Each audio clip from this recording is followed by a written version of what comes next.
ગુષ્ટ ગુઢરસ ગ્રંથ 3 દિવસનો મેળાપ છે જૂનાગઢમાં. ત્યારે 34મા પાના નંબર ઉપર પાત્ર, સુપાત્ર, અપાત્ર, કુપાત્ર, દુષ્ટ પાત્ર, હીન પાત્ર એ પાત્ર વિશે ભગવદીઓ ચર્ચા કરે છે, ભગવદ્ વાર્તા કરે છે. એ આપણે આજે ભગવદ્ વાર્તાનું રસપાન કરીએ. શરૂઆતમાં તો ઉત્તમ પાત્ર, મધ્યમ પાત્ર, ઉત્તમોત્તમ પાત્ર અને પાત્રની ચર્ચા આવી.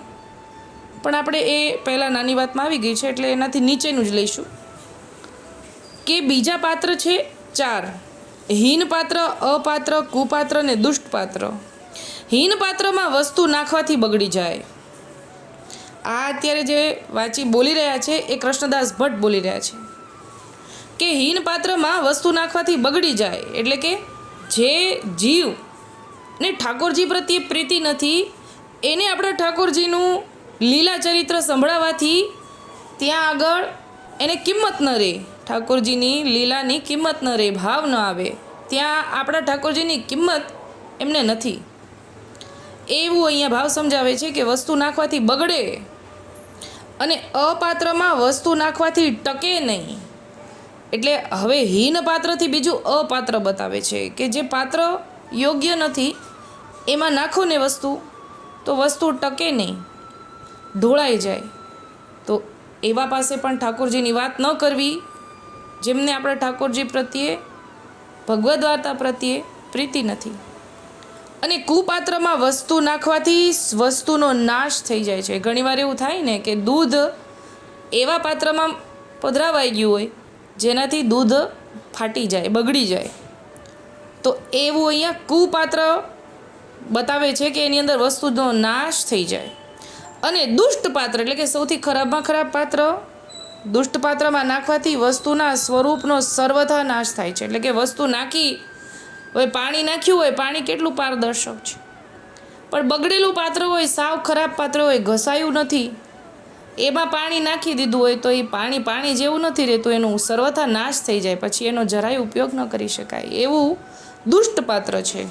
એટલે કે એવા જીવ પાસે આ બધા પાત્ર મતલબ કે જીવ, એની પાસે અલૌકિક વાત સર્વથા ન કરવી, એવું અહીંયા સમજાવે છે. તેમ જીવમાં પણ આવા ઘણા પ્રકાર છે જે પાત્ર ઉપર આધાર રાખે છે. ત્યારે મેં કહ્યું, મેં એટલે કે બિહારીદાસ, જે રાજના અંગીકૃત કૃપા દ્રષ્ટિ થાય ને તો પાત્ર ગમે તેવું હોય તો પણ તે પાત્ર સુપાત્ર બની રહે છે. ત્યારે વિનોદરાયે સાખી કીધી. એ વિનોદરાયનું અહીંયા સાખીના જવાબ ઉપર સાખીથી જવાબ આપે છે. પણ એ પહેલાં બિહારીદાસ એમ કહે છે કે ભગવદીઓની અને ઠાકોરજીની જો સુદ્રષ્ટિ થાય ને તો આ 4 પાત્ર હોય ને, કુપાત્ર, હીન પાત્ર, અપાત્ર અને કુપાત્ર, એની ઉપર જો ભગવદીની સુદ્રષ્ટિ પડે તો એ પાત્ર સારું થઈ જાય, સુપાત્ર બની જાય. ત્યારે વિનોદરાવે જવાબ આપે છે કે મેં મેરી જો લો રહે તો લો નહીં ઉહદાસ, દાસ પનો જબ જાનીએ દોનો રહે ન પાસ.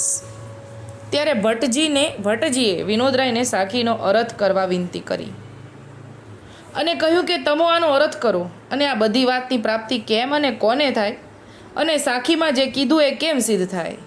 હવે જો વિનોદરાયને કૃષ્ણ ભટ્ટ જ્યારે મળતા ને ત્યારે સાખીથી જ વાત કરતા, પણ હવે આનો અર્થ સમજાવવાનું કે છે, વિનોદરાયને વિનંતી કરે છે. ત્યારે વિનોદરાય કહેવા લાગ્યા કે તમોએ કહ્યું કે જે અંગીકૃતની કૃપા દ્રષ્ટિથી પાત્ર સુપાત્ર બની રહે, એટલે કે ગમે તેવું પાત્ર હોય સારું બની જાય, પણ તે વાત ઘણું જ દુર્લભ છે, કઠણ છે. એટલે કે આ સહેલી વાત નથી કે ભગવદીઓ કૃપા દ્રષ્ટિ કરે એવા જીવ ઉપર અને જીવ એ ઝીલી શકે, કૃપા દ્રષ્ટિ ઝીલી શકે, એવું બહુ અઘરું છે, આ બહુ કઠણ છે. પાત્રને સુપાત્ર કરવું તે તો તમારે જેવી મહદ ભગવદીની કૃપાનું કારણ છે, એવું વિનોદરાય કૃષ્ણદાસ ભટ્ટને કહી રહ્યા છે. જેમ કુશળ કારીગર હેમના દાગીના કરે ને જે રૂપ આપે તે શોભે, પણ હેમ તો જોઈએ ને, એ સોનું તો જોવે ને.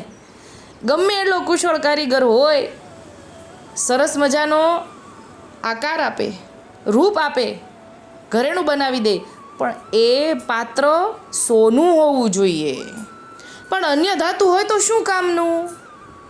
જેમ કુશળ કારીગર સર્વ ઘાટ કરે એમ તેઓ ઉત્તમ ભગવદીને હાથ સર્વ કાર્ય સિદ્ધ કરવાનું શ્રીજીએ સોંપ્યું છે.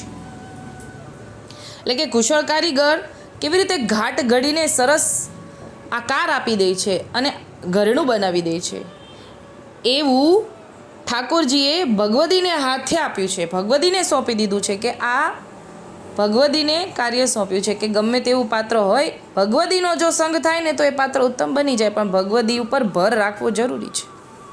પ્રથમ તો જીવે સમજવાનું છે કે મારા ઉપર કોઈ પૂર્વના સુકૃતનો ઉદયને કારણે અને આ જન્મમાં શ્રીજીએ કૃપા વિચારવાને અર્થે કોઈ ઉત્તમ ભગવદીના દર્શન થાય ત્યારે જાણવું કે મારું સુકૃત પૂર્વનું જે છે તે ફળરૂપે થયું. એટલે કે ભગવદી તો કૃપા જ કરે, ઠાકોરજી પણ કૃપા જ કરે, પણ જીવે સમજવાનું છે કે મારી પર કૃપા થઈ, મારું પૂર્વનું સુકૃત ફળ્યું, એને કિંમત થવી જોવે.